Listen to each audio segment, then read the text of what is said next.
सबसे बड़ी खबर सबसे पहले, क्योंकि दिल्ली और केंद्र सरकार में तनातनी फिर से बढ़ गई है। आम आदमी पार्टी ने सीधे आरोप लगा दिया है कि बीजेपी पिछले दरवाजे से दिल्ली में शासन करना चाहती है। डिप्टी सीएम मनीष सिसोदिया ने आरोप लगाया है, ये कहा है कि दिल्ली में चुनी हुई सरकार है, लेकिन अधिकार छीनकर एलजी को देने का काम किया जा रहा है। बैकडोर एंट्री हो रही है केंद्र सरकार की बीजेपी के, सीधा मनीष सिसोदिया आरोप लगा रहे हैं। उन्होंने कहा है कि चुनी हुई सरकार से पिछले दरवाजे से बीजेपी एंट्री कर रही है। बिल में एलजी को नए अधिकार दिए गए हैं, सूत्र ये बता रहे हैं। और इसके अलावा मनीष सिसोदिया का ये आरोप कि गोपनीय तरीके से प्रस्ताव पास किए जा रहे हैं। केंद्र और दिल्ली सरकार में तनातनी एक बार फिर से बढ़ गई है।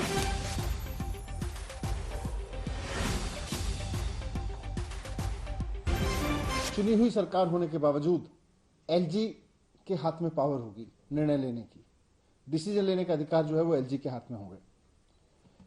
ये एक तरह से भारतीय जनता पार्टी पिछले दरवाजे से दिल्ली की जनता पे शासन करना चाह रही है। 3 बार दिल्ली का चुनाव हार चुकी है भारतीय जनता पार्टी। दिल्ली की जनता ने 3 चुनावों में कहा है कि हमको भारतीय जनता पार्टी की गवर्नेंस नहीं चाहिए दिल्ली में। अब ये पिछले दरवाजे से आके दिल्ली के जनता की गवर्नेंस को चलाना चाहते हैं, संविधान के खिलाफ जाके चलाना चाहते हैं। इसका सबसे बड़ा नुकसान ये होगा कि दिल्ली की सरकार ने जिस तरह के जनता के पक्ष के फैसले लिए हैं, जनता के हित में जो शानदार काम किए हैं, उन सब के बारे में फैसला लेने का अधिकार फिर बीजेपी को मिल रहा है। तो सुना आपने, मनीष सिसोदिया कह रहे थे कि गुपचुप तरीके से एंट्री करने की कोशिश हो रही है। साथ ही साथ उन्होंने ये भी कहा कि 3 ऐसे मुद्दों को छोड़कर बाकी हर जगह पर दिल्ली की सरकार ही फैसला ले सकती है, क्योंकि चुनी हुई सरकार है। लेकिन केंद्र और दिल्ली सरकार के बीच में एक बार फिर से तनातनी बढ़ गई है। सरकार से अधिकार छीनकर एलजी को दिए गए, ये आरोप आम आदमी पार्टी लगातार लगा रही है। हिमांशु मिश्रा हमारे साथ इस वक्त जुड़ चुके हैं। इस बार आपत्तियां किस बात को लेकर? मनीष सिसोदिया कह रहे हैं कि बैकडोर से एंट्री हो गई, अधिकार ज्यादा एलजी को दे दिए गए हैं। देखिए, बिल्कुल नवजोत, सुप्रीम कोर्ट ने जो है, जब एलजी और मुख्यमंत्री को लेकर, पावर्स को लेकर पूरा विवाद हुआ था, तब सुप्रीम कोर्ट ने जो गाइडलाइन दी थी उन्हीं को ध्यान में रखते हुए कल कैबिनेट के अंदर जो है ये बिल पास किया गया है, जिसमें ये कहा गया है कि अगर सरकार कोई भी पॉलिसी लाती है या कोई डिसीजन लेती है तो उसके लिए उससे 10 हफ्ता या 15 दिन पहले जो है वो एलजी को बताना होगा। और वो उस पर अगर उनको लगता है कि ये ठीक नहीं है तो उसको वो राष्ट्रपति के पास भी भेज सकते हैं, ये अधिकार है। तो कहीं ना कहीं एक चीज जरूर है कि डिफाइन किया गया है कि एलजी के अधिकार क्या है, मुख्यमंत्री के अधिकार क्या है, और उसको इस संसद के सत्र में सरकार जरूर चाहेगी कि वो पास हो जाए। बिल्कुल, नजर आप बना रहे। हिमांशु, शुक्रिया फिलहाल इस पूरी जानकारी के लिए। हिमांशु मिश्रा हमारे सहयोगी पूरी जानकारी दे रहे थे। फिलहाल बढ़ते आगे, बात करते हैं किसान आंदोलन की, क्योंकि तीनों बॉर्डर्स पर लगातार 72वां दिन है कि किसान डटे हुए हैं। लेकिन अब एक नया मोर्चा खुल गया है। संसद में किसान आंदोलन पर बहस हो रही है। सरकार की मंशा अब तक के एक्शन पर सवाल जवाब हो रहे हैं। उधर 8 विपक्षी दलों के सांसद आज हालात का जायजा लेने के लिए गाजीपुर बॉर्डर पहुंच गए। उन्होंने वहां के हालात देखे, बिजली और पानी की व्यवस्था कैसी है, तमाम दूसरी बुनियादी सुविधाएं वहां पर है या नहीं, उसके इंतजाम कैसे हैं, उसको देखने के लिए पहुंचे। तो एक मोर्चा प्रियंका गांधी ने भी खोला है। यूपी के रामपुर पहुंची है वो, क्योंकि ट्रैक्टर परेड के दौरान हादसा जो हुआ था उसमें किसान नवरीत की जान चली गई थी। आज अंतिम अरदास में शामिल होने के लिए प्रियंका वहां पहुंची। तो 3 तस्वीरें लगातार हम आपको दिखा रहे हैं।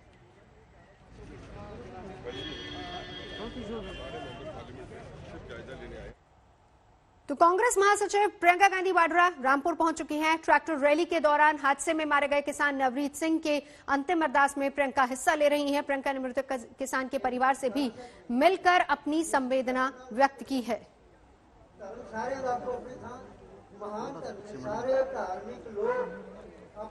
आपको बता दें कि 26 जनवरी को आईटीओ के पास ट्रैक्टर हादसे के दौरान नवरीत की जान चली गई थी, और इसके बाद आज अंतिम अरदास नवरीत की उनके गांव में, जहां पर खुद प्रियंका पहुंची है। रुद्रपुर के पास रामपुर डिबडिबा गांव, जहां पर वो पहुंची, सुबह दिल्ली से रवाना हुई थी।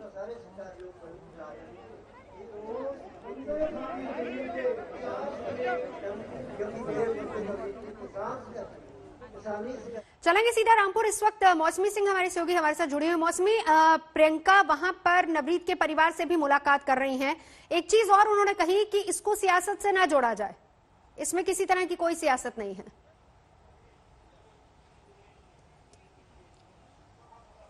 नवजोत, प्रियंका ने अपना पूरा आज जो मुलाकात थी और जो श्रद्धांजलि सभा में हिस्सा लेना था वो एक ट्वीट के जरिए शुरू किया। उन्होंने कहा, सुरा सो पहचानिए जो लड़े दीन के हेत, पुरजा पुरजा कट मरे कभू न छाड़े खेत।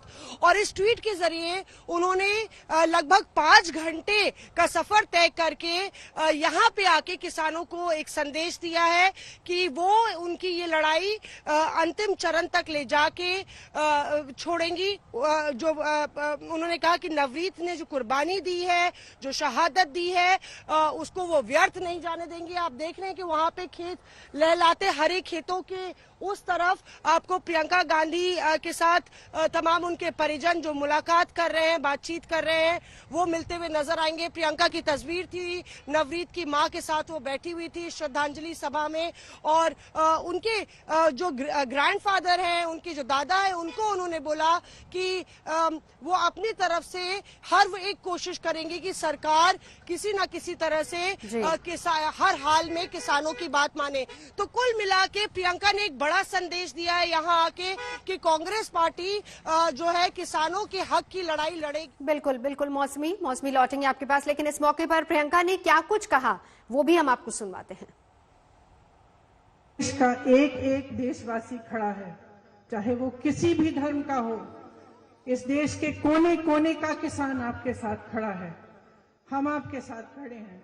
आज मेरे साथ यहाँ आए हुए हजारों कांग्रेस के पश्चिमी उत्तर प्रदेश के कार्यकर्ता आपके साथ हैं। और मैं सरदार हरदीप सिंह जी को कहना चाहती हूँ कि आपके पोते की शहादत हम व्यर्थ नहीं होने देंगे। यही कहने के लिए मैं यहाँ आई हूँ और मेरी आशा है कि आप सबके मन में भी यही बात है। इस आंदोलन को तब तक जारी रखेंगे जब तक ये 3 काले कानून सरकार वापस नहीं लेगी। और अब आपको हम तस्वीर दिखाएंगे गाजीपुर बॉर्डर की भी, क्योंकि सियासत का केंद्र एक तरीके से वो बॉर्डर भी बना हुआ है। वहां पर भी जबरदस्त हलचल है। तमाम विपक्षी नेता लगातार वहां पर पहुंच रहे हैं। आज 8 राजनीतिक दलों के सांसद वहां पर मौजूद थे। हालात का जायजा लेने के लिए वो वहां पहुंचे थे। किसानों की मुश्किलें उन्होंने जानी है। लौटकर तमाम सांसदों ने लोकसभा अध्यक्ष से मुलाकात की है और पूरे हालात के बारे में वो अब लोकसभा अध्यक्ष को बताएंगे कि बॉर्डर पर किस तरीके के हालात हैं, सुरक्षा वहां पर कैसी है, बुनियादी सुविधाएं मिल रही हैं या नहीं मिल रही। हालांकि दिल्ली पुलिस ने जो कील कांटों की कतारें थी उसमें थोड़ा ढील देना शुरू कर दिया है। दिल्ली पुलिस का ये कहना है कि इन्हें नए सिरे से लगाया जाएगा। यानी अभी ये साफ नहीं है कि गाजीपुर बॉर्डर पर सुरक्षा कम की जाएगी या फिर नहीं। कील लगाने को लेकर लगातार सवाल भी उठ रहे थे। तो गाजीपुर बॉर्डर पर आए विपक्षी सांसदों की टीम में अकाली दल नेता हरसिमरत कौर बादल भी शामिल थी। हरसिमरत कौर बादल से जब हमने आने का मकसद पूछा तो क्या कुछ उन्होंने कहा, सुनिए जरा। किसान जो मांगते रहे हैं ये कानून वापस जाने करने चाहिए।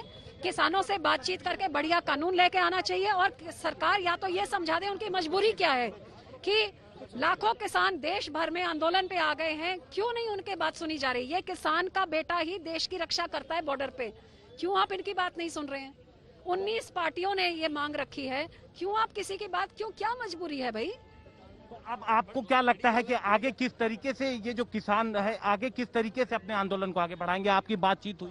देखिए, हम संसद में किसान की बात रखने के लिए लड़ाई लड़ते रहेंगे।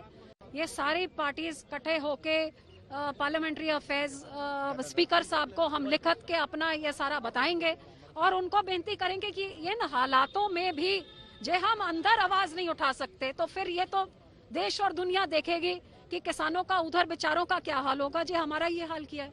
किस तरीके से कील वगैरह सब कुछ लगा दी गई है, एक मोर्चेबंदी कर दी गई है, इस पे आप क्या कहें?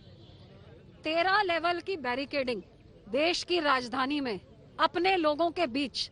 मैं पंजाब से आती हूँ, ये तो मैंने अपने बॉर्डर में पाकिस्तान के साथ नहीं देखा है। वो तो देश के दुश्मन हैं जो वहां से निकल के आ जाते हैं।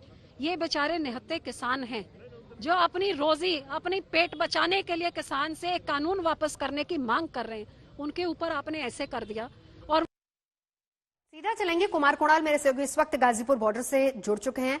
कुणाल, सियासत एक तरफ, लेकिन इस बीच ये भी बताइए कि आज जो कीलें हटाई गई हैं उसके बारे में कुछ पिक्चर, कुछ तस्वीर साफ हो पाई है?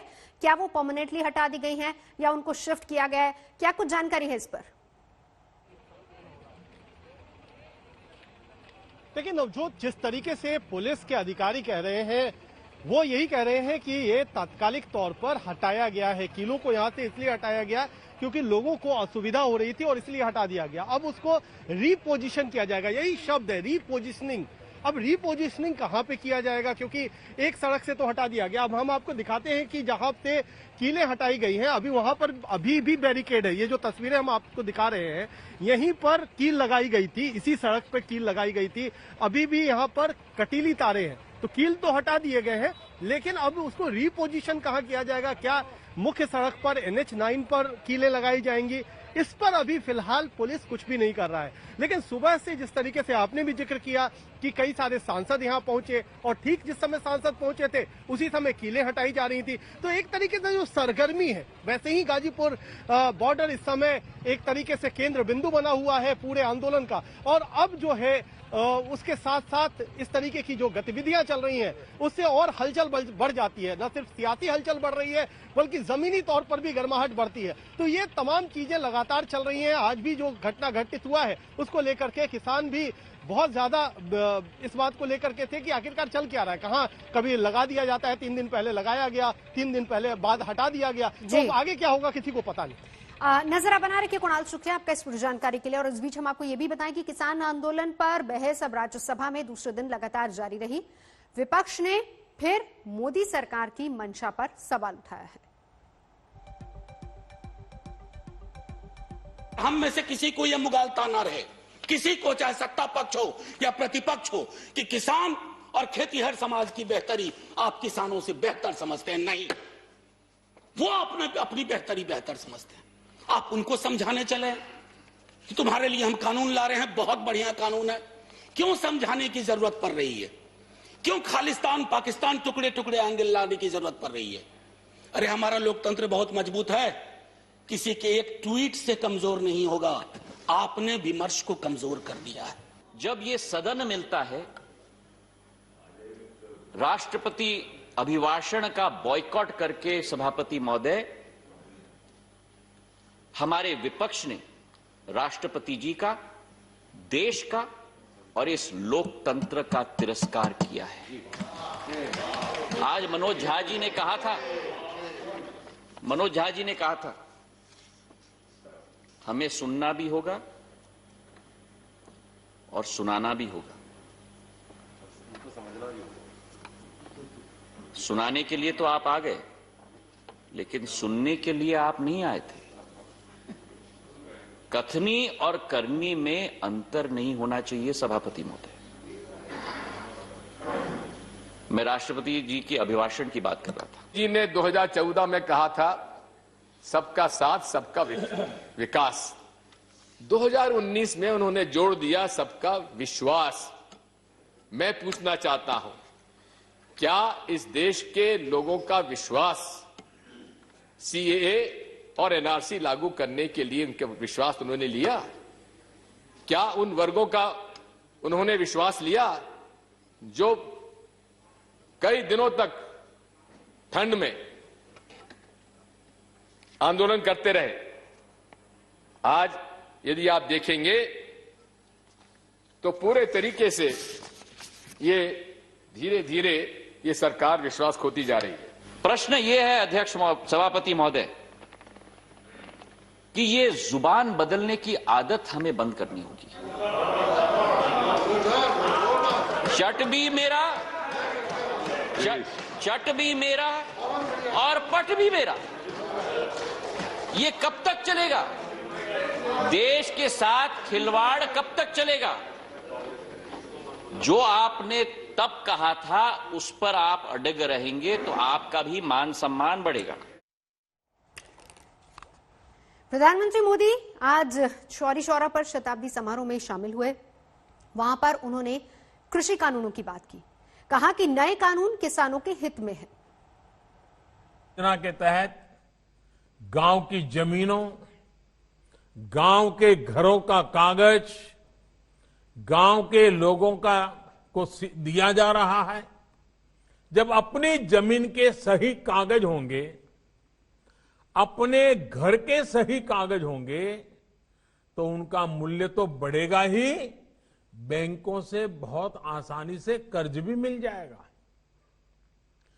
गांव के लोगों के घर और जमीन पर कोई अपनी बुरी दृष्टि भी नहीं डाल पाएगा। किसान अगर और सशक्त होगा तो कृषि क्षेत्र में ये प्रगति और तेज होगी। इसके लिए इस बजट में कई कदम उठाए गए हैं। मंडियों किसानों के फायदों का बाजार बने, इसके लिए 1000 और मंडियों को इनाम से जोड़ा जाएगा। यानी मंडी में जब किसान अपनी फसल बेचने जाएगा तो उसे और आसानी हो जाएगी, वो अपनी फसल कहीं भी बेच सकेगा। पॉप सिंगर रिहाना और कई विदेशी सेलिब्रिटीज ने किसान आंदोलन पर भारत विरोधी ट्वीट किए, तो देसी सितारों ने इसका जोरदार जवाब दिया। इनमें एक अभिनेता सुनील शेट्टी भी हैं, हमने उनसे खास बातचीत की। भी किसान आंदोलन को लेकर ऐसे लोगों के ट्वीट्स और चीजें भी आई हैं जो भारत से बाहर के हैं, और भारत की जनता कह रही कि हमारा आंतरिक मामला हमें सुलटने दीजिए, बाहर के लोग से दखल की जरूरत है। तो कहीं ना कहीं ठीक ही कह रहे हैं, लेकिन आज साथ एक नैरेटिव भी बनाया जा रहा है कि हम किसान के खिलाफ हैं। जब हमारे फोरफादर्स किसान थे और किसान हैं, और जिस गांव से, छोटे से गांव से आता हूँ मैं, मुल्की मैंगलोर, जहाँ आज भी 70% जो जगह है फील्ड्स है, और वो हमारे लिए सब कुछ है, तो हम क्यों किसी के अगेंस्ट जाएंगे? हम भी चाहते हैं कि जल्द से जल्द इसकी सलाह हो, mediation happens and everything settles. दुख इसी बात का होता है बार बार कि हम पर उंगलियां उठाई जाती है। पहली बात यह है कि आई एम एन इंडियन, तो मैं ये नहीं चाहूँगा कि दूसरे लोग हमारे ऊपर, ठीक है उनकी सोच कुछ भी हो, लेकिन ऐसे कमेंट जो है जो हमें एक थर्ड वर्ल्ड कंट्री और एक बैकवर्ड कंट्री की तरह दिखाए और बताए कि मैं कुछ कहे, तो मेरी यही भी। और इसी पर केंद्रीय वित्त राज्य मंत्री अनुराग ठाकुर ने भी कहा है कि विदेशी सेलिब्रिटीज के ट्वीट के पीछे कोई ना कोई साजिश हो सकती है। अनुराग जी, अगर बजट के 2 दिन बाद के रिएक्शन देखे जाएं तो ये आ रहे हैं, खासकर राहुल गांधी जी ने भी कहा है कि ये 1% जनता के लिए बजट है, 99% के लिए नहीं। देखिए, मुझे लगता है कुछ लोग सदन में भी उपस्थित नहीं रहते, जब बजट चल रहा था तब भी गायब थे, और शायद उसके बाद भी अध्ययन नहीं किया होगा। लेकिन इतना मैं उनकी जानकारी के लिए बता दूं कि अगर अनुसूचित जाति जनजाति वर्ग के लिए भी देखा जाए तो 51.65% वृद्धि है बजट में अक्रॉस मिनिस्ट्रीज, और इसको अगर कुल मिलाकर देखा जाए 83,000 करोड़ से बढ़ाकर 1,26,000 करोड़ रुपया अनुसूचित जाति जनजाति और अलग वर्गों के लिए रखा गया। दूसरा, सामाजिक न्याय अधिकारिता मंत्रालय के लिए 28% उसमें वृद्धि की गई। किसानों के लिए 65,000 करोड़ रुपए पीएम किसान सम्मान निधि में दिया गया है। मनरेगा में जब कांग्रेस के टाइम पे केवल 30,000 करोड़ खर्च होता था, 73,000 करोड़ रुपए का बजट रखा गया है। गरीब को बस मिल सके, अच्छी सवारी मिल सके, 20,000 नई बसें लेने का प्रावधान किया गया है। गरीब को पानी मिल सके, 50,000 करोड़ का प्रावधान जल जीवन मिशन में किया गया है।